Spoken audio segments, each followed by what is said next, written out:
some of them who do use the services, we have some 50% success rate.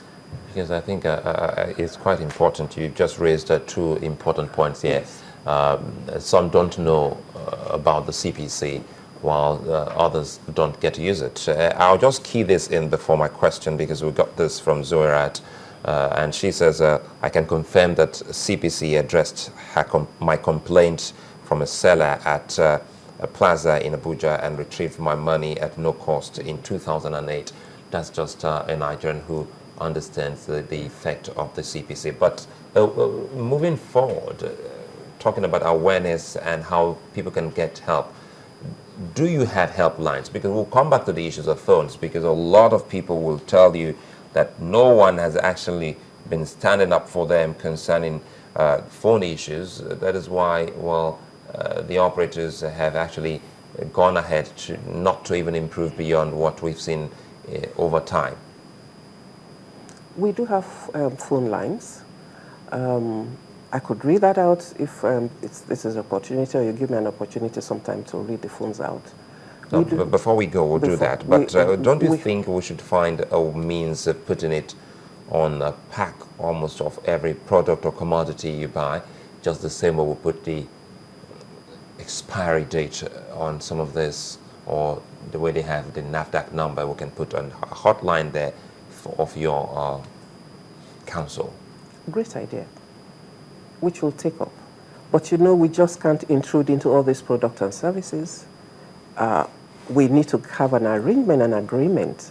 But I think that's a great idea, and we'll take it off from there.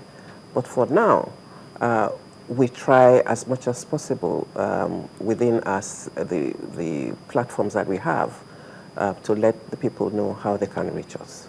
What would you say would make me, a phone subscriber, or to any of the network, pick up the phone to call your council? What kind of breach or breaches would make me call you? Because sometimes you don't even understand it. So you don't know what would amount to a breach for you to place a call to the Consumer Protection Council. Great. That I know. And that was formed the basis of developing a compendium on the right of phone users, which was my initiative amongst several since I assumed office, that a consumer must be aware of his right for him to be assertive. If you're not aware of your right, then there's a 0 point in which you are starting. And for telecom subscribers, because of the widespread use of that service, I decided that in line with the theme for this year, to put up a compilation of the rights of telephone subscribers, which was presented to the public on Monday, together with the Minister of Communication Technology, Mrs. Mobala Johnson, with whom I've had good relationship, as a start to educate consumers of their rights as of a telecom subscriber. So you know, if you have a conversation and it's truncated, that's a breach of your right. If you have involuntarily subscribed into a service and you can't get out of it, that's a breach of your consumer rights. If your billing is not transparent and you are not able to we find you have not been fairly treated, that's a breach of your right. If your telephone, your internet speed is not as advertised, that's a breach of your right. If you have unsolicited messages, which all of us suffer, I don't know about you, in the middle of the night when you should be sleeping, you have a ting, and it's some message that you couldn't care less about, that you should not receive those messages. So I've done that, and I would be finding opportunity to put it in the media. The website is there for everyone at least to know. We have an idea that the services we are getting from the telecom providers are not right, but we need to be able to say, indeed, this is what the law says, and there's a breach, and that's what I've done in a compendium for which the public will be given the opportunity to access. Is this compendium on your website? Yes, it is. Because we have a complaint, and someone says they had an issue with one of the telecom providers, and they attempted to use your website to complain, but they couldn't do that on your site. That's strange, because one of the areas of my intervention when I assumed office is to pull down the website that was there before, because it wasn't working. And I built from scratch a new website. It may not be the high tech, because we don't have the phone, but it does basics. And we receive complaints from the format that we have put there. So I'm not sure what has happened to that person. Okay, just in case, I know some of my colleagues who might be thinking about, can we just find out what exactly is the website here? Pardon? The website of the CPC. It's www.cpc.gov.ng. cpc.gov.ng. So Yeah. going there with any complaints you have can be taken care of from that angle. You have a file that you click on, and it will tell you, and you have the forms to fill, and you fill it and you send. In the meeting you had, you said you had a meeting with the CEOs. Did they look at issues of information? Because that's one of the rights of the consumer, the right to information, proper information of documentation of what I'm supposed to get from the service I'm paying for. Did they look at that? It's very sad, because the CEOs did not attend my meeting. They did not. They did not. They did send messages of their inability to attend, and that they will send representatives.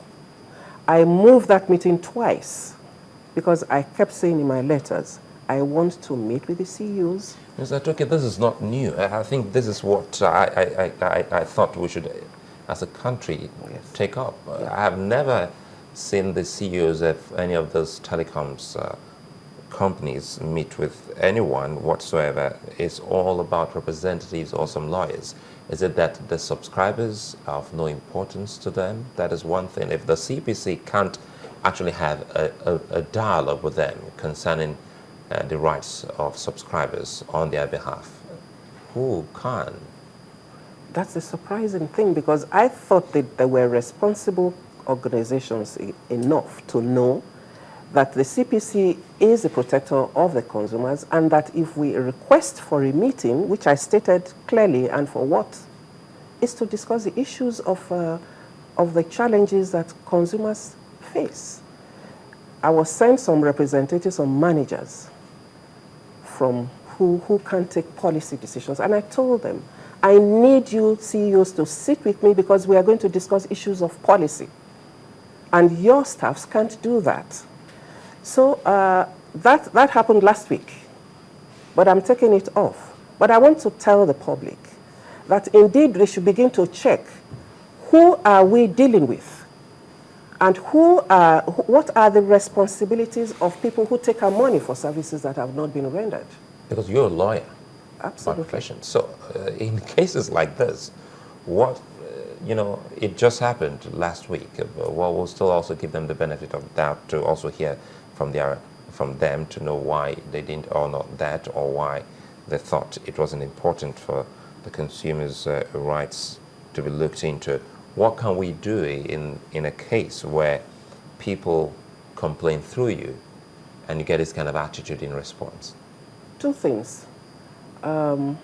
We have a law that gives us the power to summon anyone, absolutely anyone, violation of which is criminalized by violation of what? Of refusal to honor a summons. Oh, okay. It's criminalized, and you can go to jail for 5 years.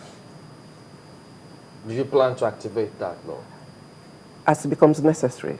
And we have, with some organizations, which is currently going on, we have a robust law that gives us power to issue orders.